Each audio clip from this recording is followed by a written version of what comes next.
সুপ্রিয় দর্শক, এই মুহূর্তের সবথেকে বড় খবর।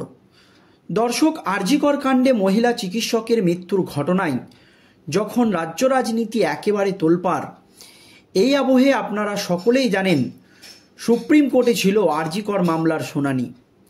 আর সুপ্রিম কোর্টে চন্দ্রচূড়ের বেঞ্চের এই শুনানি শেষ হতেই এবার মুখ খুলেই বিস্ফোরক রাজ্যের বিরোধী দলনেতা শুভেন্দু অধিকারী।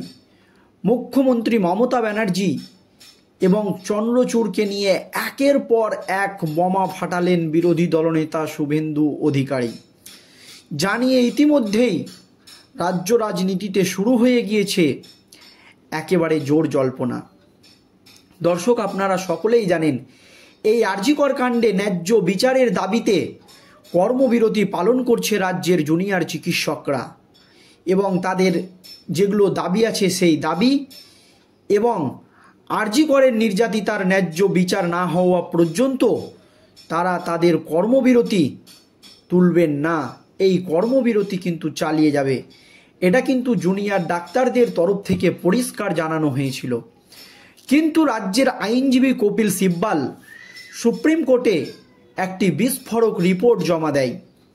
তিনি দাবি করেন এই জুনিয়র চিকিৎসকদের প্রতিবাদের কারণে রাজ্যে 23 জনের মৃত্যু হয়েছে এবং 7 লক্ষ রোগী হসপিটালে ভর্তি হওয়ার জন্য এবং ডাক্তার দেখানোর জন্য অসুবিধার মধ্যে এবং হয়রানির মধ্যে পড়েছেন। এই বিস্ফোরক দাবি করেছিলেন সুপ্রিম কোর্টে রাজ্যের আইনজীবী কপিল সিব্বাল। তার পরপরই চন্দ্রচূড়ের কঠোর সিদ্ধান্ত। চন্দ্রচূড় এর পরপরই জানায় মঙ্গলবার অর্থাৎ আজ যদি জুনিয়র ডাক্তাররা তাদের কাজে যোগ না দেয়, তাহলে 5টার পর যদি রাজ্য সরকার কোনো পদক্ষেপ গ্রহণ করে, সেক্ষেত্রে কিন্তু সুপ্রিম কোর্ট কিছু করবে না বা হস্তক্ষেপ করবে না। কথা কিন্তু পরিষ্কার জানিয়ে দিয়েছিলেন সুপ্রিম কোর্টের প্রধান বিচারপতি D.Y. চন্দ্রচূড়। সেখান থেকেই বিতর্কের সূত্রপাত। তার পরপরই সুপ্রিম কোর্টের এই সিদ্ধান্তে একেবারে হতাশাগ্রস্ত হয়ে পড়ে রাজ্যের জুনিয়র ডাক্তাররা। তারপরও সুপ্রিম কোর্টের এই নির্দেশের বদলে পাল্টা রাজ্য সরকারকে ডেডলাইন বেঁধে দেয় জুনিয়র চিকিৎসকরা এবং কঠোর পদক্ষেপ তারা নেয়। সিনিয়র চিকিৎসকরা পরিষ্কার জানিয়ে দেয় জুনিয়র চিকিৎসকদের ওপরে যদি রাজ্য সরকার কড়া কোনো অবস্থান নেয়, তাহলে কিন্তু সিনিয়র চিকিৎসকরা গণ ইস্তফা দিবে, যাতে করে কিন্তু প্রবল চাপে রাজ্যের শাসক দল তৃণমূল কংগ্রেস এবং বাংলার মুখ্যমন্ত্রী। আর এই ঘটনার পরই একেবারে মুখ খুলেই বিস্ফোরক বিরোধী দলনেতা শুভেন্দু অধিকারী। দর্শক, ওনার চিকিৎসার দরকার, কথা প্রথমেই মুখ খুলে বলেন শুভেন্দু অধিকারী, মানে মুখ্যমন্ত্রী মমতা ব্যানার্জির চিকিৎসা দরকার। মুখ্যমন্ত্রী মমতা বন্দ্যোপাধ্যায় সরকারকে এমনই কটাক্ষ করলেন রাজ্যের বিরোধী দলনেতা শুভেন্দু অধিকারী। মুখ্যমন্ত্রী মমতা বন্দ্যোপাধ্যায় গতকাল নবান্নে বৈঠক করেছেন, উৎসবে ফেরার আহ্বান জানিয়েছেন তিনি।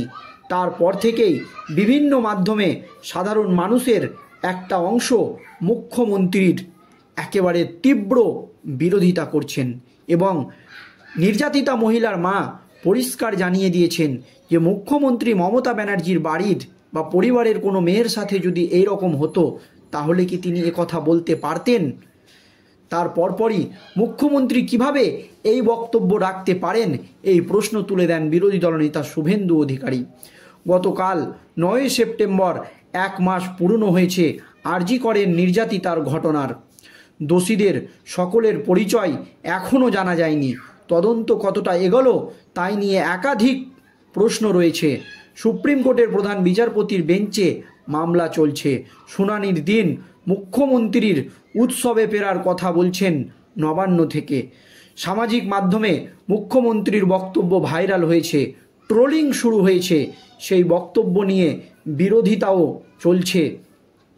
তবে সমানভাবে আজ শুভেন্দু অধিকারীকে এই বিষয়ে প্রশ্ন করা হলে তিনি বলেন মুখ্যমন্ত্রী সম্পর্কে কটাক্ষ করেছেন এবং ওনার চিকিৎসার দরকার, কথা বলেছেন শুভেন্দু অধিকারী।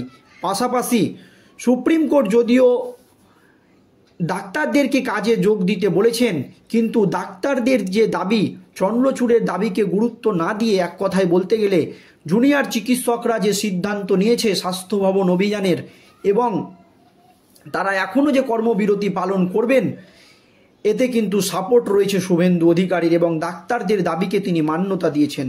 জুনিয়র চিকিৎসকদের উদ্দেশ্যে স্যালুট জানিয়েছেন বিরোধী দলনেতা শুভেন্দু অধিকারী।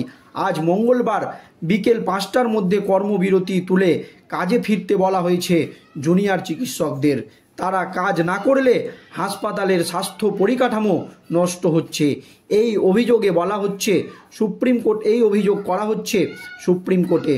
সুপ্রিম কোর্ট জানিয়েছে রাজ্য সরকার কোনো ব্যবস্থা নিলে সেই সম্পর্কে তাদের কিছু বলার থাকছে না। তবে সুপ্রিম কোর্টের বক্তব্যকে ভালোভাবে গ্রহণ করেনি আন্দোলনরত চিকিৎসকরা, এমনকি রাজ্যের বিরোধী দলনেতা শুভেন্দু অধিকারী। আজ আবার স্বাস্থ্য ভবন অভিযান করবেন আন্দোলনকারীরা। শুধু তাই নয়, গণ ইস্তফা দেওয়ার কথাও জানানো হয়েছে। 5 দফা দাবির কথাও বলা হচ্ছে চিকিৎসকদের তরফ থেকে। পশ্চিমবঙ্গের চিকিৎসা ব্যবস্থায় এক নতুন ডামাডোল তৈরি হবে, এই আশঙ্কা করছে ওয়াকিবহাল মহল। শুভেন্দু অধিকারীকে এই বিষয়ে প্রশ্ন করা হলে তিনি থমকে দাঁড়িয়ে জুনিয়র চিকিৎসকদের যে সিদ্ধান্ত তাকে কিন্তু স্যালুট জানিয়েছেন। সুপ্রিম কোর্টের প্রধান বিচারপতি চন্দ্রচূড় যদিও 5টার মধ্যে তাদেরকে কাজে যোগ দিতে বলেছেন, তারপরেও সুপ্রিম কোর্টের প্রসঙ্গে না গিয়ে তিনি জুনিয়র চিকিৎসকরা যে কঠোর সিদ্ধান্ত নিয়েছে যে তাদের 5 দফা দাবি মেনে নিতে হবে এবং দ্রুত দোষীদের গ্রেপ্তার করতে হবে এবং আরও একাধিক দাবি তারা রাজ্য সরকারের কাছে রেখেছে এবং তাদের যে কর্মবিরতি চলবে এই দাবিকে কিন্তু ফুল সমর্থন করেছে রাজ্যের বিরোধী দলনেতা শুভেন্দু অধিকারী। এবং ডাক্তারদের যে দাবি বা জুনিয়র চিকিৎসকদের যে দাবি তাকে কিন্তু মান্যতা দিয়েছেন বিরোধী দলনেতা শুভেন্দু অধিকারী। এদিন সকালে শুভেন্দু অধিকারী কলকাতা বিমানবন্দরে পৌঁছে গিয়েছিলেন। বিমানে তিনি বাগডোগরায় উড়ে যাবেন, আর সেখানেই তিনি রাজ্যের মুখ্যমন্ত্রী মমতা বন্দ্যোপাধ্যায় প্রসঙ্গে এই মন্তব্য করেছেন যে তিনাকে ডাক্তার দেখাতে হবে।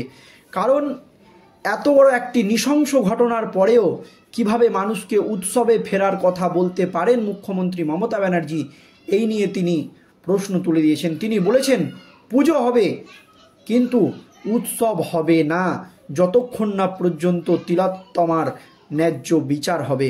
দর্শক, সুপ্রিম কোর্টের এই রায়, বিরোধী দলনেতার এই বক্তব্য এবং জুনিয়র চিকিৎসকদের এই সিদ্ধান্ত নিয়ে আপনাদের কোনো মতামত থাকলে অবশ্যই ভিডিওর কমেন্ট বক্সে জানাবেন। ধন্যবাদ।